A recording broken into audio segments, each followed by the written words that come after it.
Quando um dos maiores guitarristas de todos os tempos aponta para uma música e diz que ali está o melhor solo de guitarra da história da humanidade, o mundo do rock simplesmente para ouvir. Brian May, o lendário mestre das 6 cordas do Queen, o homem por trás de hinos imortais como Bohemian Rhapsody e We Will Rock You, surpreendeu a todos ao revelar qual performance ele considera o ápice absoluto da guitarra elétrica. E se você acha que ele puxou a sardinha para o seu lado, ou que escolheu algum clássico óbvio de Jimi Hendrix, Jimmy Page ou Eric Clapton, você está completamente enganado. A escolha de Brian May foi tão inesperada quanto genial, e ela abre uma discussão profunda sobre o que realmente faz um solo de guitarra ser considerado perfeito. O mais fascinante é que, ao analisar a escolha dele, passamos a entender não apenas a mente de um gênio da música, mas também o próprio segredo por trás dos solos que marcam a nossa vida.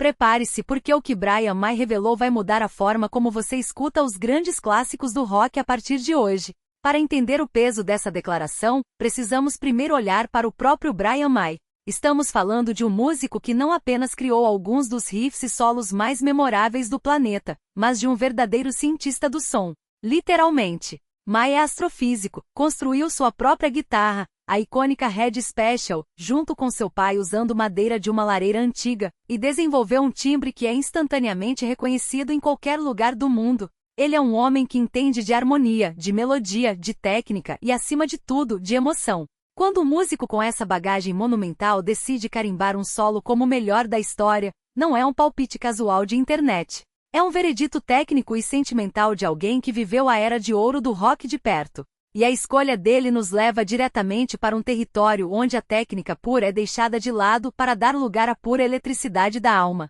A revelação aconteceu quando Brian May foi questionado sobre as performances que mais o influenciaram e que ele considera insuperáveis. Em vez de recorrer aos suspeitos usuais, May apontou para Eric Clapton, mas especificamente para a fase em que Clapton despejou toda a sua genialidade no álbum Blues Breakers com John Mayall, frequentemente chamado de o álbum Beano. Para Brian May, o trabalho de Clapton nessa gravação, especialmente na faixa Kito Love, representa o momento exato em que a guitarra elétrica atingiu a sua maioridade. May descreve esse solo como uma torrente de emoção sem limites, onde cada nota parece que vai rasgar o alto-falante. Ele explicou que até aquele momento ninguém tinha tocado daquela forma, com aquela agressividade controlada. Aquele sustain que parecia chorar e uma fusão perfeita entre a técnica do blues americano e a energia do rock britânico que estava nascendo. Mas por que essa escolha causou tanto debate entre os fãs de rock?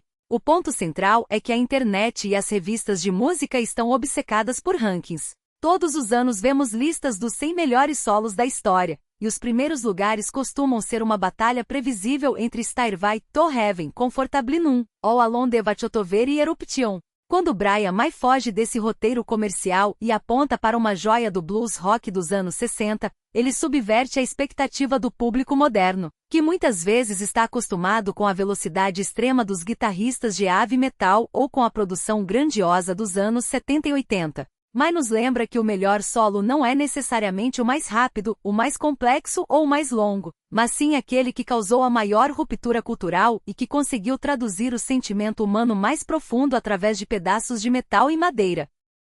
Essa discussão ganha ainda mais força porque a música é uma arte essencialmente subjetiva, mas existem critérios que músicos do calibre de Brian May utilizam e que muitas vezes passam despercebidos pelo ouvinte comum. Um grande solo de guitarra funciona como uma história dentro da história. Ele precisa ter um começo instigante, um desenvolvimento que construa tensão e um clímax que faça o ouvinte arrepiar. No caso do solo destacado por May, existe uma urgência, uma crueza que se perdeu um pouco na era das produções ultra-perfeitas de estúdio. Ele destaca que a guitarra de Clapton naquele momento histórico estava viva, perigosa e imprevisível.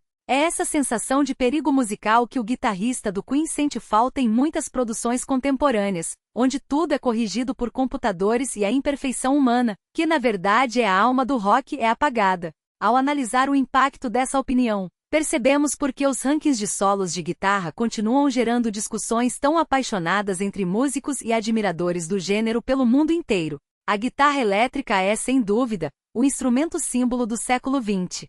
Ela deu voz a uma juventude rebelde, transformou a cultura pop e criou verdadeiros mitos modernos. Discutir qual solo é o melhor é, no fundo, discutir qual dessas memórias e sentimentos é mais valiosa para nós.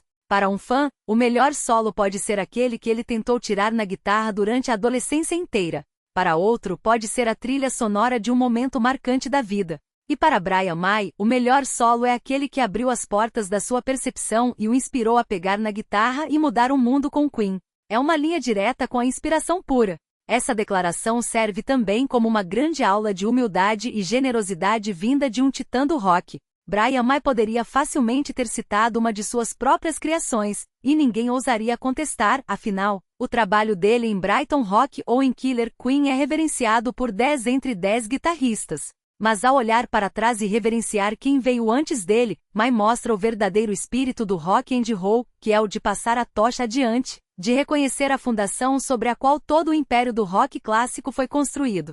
Essa escolha nos força a revisitar o passado, a colocar os fones de ouvido e escutar novamente aquelas gravações antigas com outros olhos, ou melhor, com outros ouvidos, tentando capturar exatamente a mesma magia que arrepiou o jovem Brian May décadas atrás. O debate está longe de terminar, e a verdade é que nunca haverá um consenso definitivo, o que é maravilhoso para a música.